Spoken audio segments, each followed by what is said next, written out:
మన తెలుగు సాంప్రదాయం కాదు, మన భారత సాంప్రదాయంలో కూడా కాళ్ళు కడిగి గౌరవించేది గురువులను, ఋషులను, పెద్దవాళ్లను. మీరు కాళ్ళు కడిగి వాళ్ళని సత్కరించాలి అనుకున్నప్పుడు వాళ్లకు ఆ అర్హత ఉందా?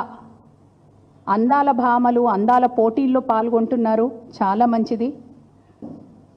ఇది ఒక కమర్షియల్ వాల్యూతో కూడుకున్నది తప్పించి సాంప్రదాయంగా దీనికి ఈ పోటీలకు ఎటువంటి ప్రాధాన్యత కూడా లేదు అని చెప్పి మీ అందరు గుర్తుకు చేస్తున్నాను.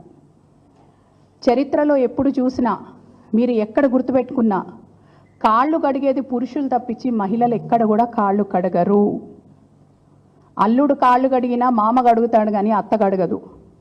అదేవిధంగా ఇంటికి ఆడపిల్ల వచ్చిందన్నా కానీ కాళ్ళు కడిగేది ఇంట్లో ఉన్న సోదరులు కానీ మగవాళ్ళు కానీ ఆడవాళ్ళు ఎప్పుడూ ఎదుటి వాళ్ళ కాళ్ళు ముట్టడం అన్నది మన సాంప్రదాయంలో లేదు. ఈరోజు అటువంటి సాంప్రదాయాన్ని మీరు పెంచుతున్నాననుకొని సాంప్రదాయాన్నే తుంగకు దొక్కుతున్నారన్న విషయాన్ని కనీస అవగాహన లేకుండా ఈ ప్రభుత్వం చేయడాన్ని చాలా మేము ఖండిస్తున్నాము. ఇది మన తెలంగాణ ఆడపడుచులకు అన్నిటికంటే పెద్ద అగౌరవం అని చెప్పి చెప్తున్నాను.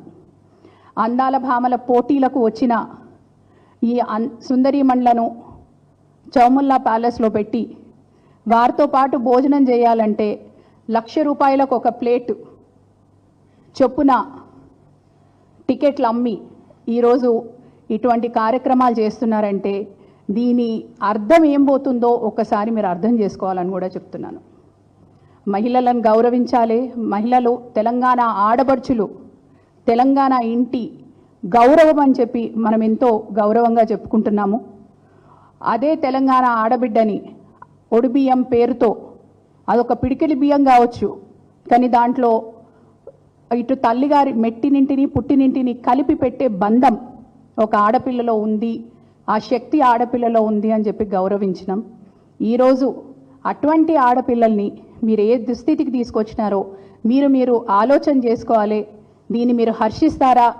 ఆ పరిస్థితిలో మన ఇంటి ఆడపిల్లుంటే మనకి ఎట్లా భావన ఉంటుంది అన్నది కూడా మనం ఒక్కసారి ఆలోచించాలని చెప్పి దీన్ని తీవ్రంగా ఖండిస్తూ కోరుకునేది ఏంటంటే, మీరు ఆడబిడ్డలకు ఇస్తా అన్న తులం బంగారం కానివ్వండి, 2,500 కానివ్వండి, ఆడపిల్లలకు ఈరోజు జీవనోపాధి కల్పించండి.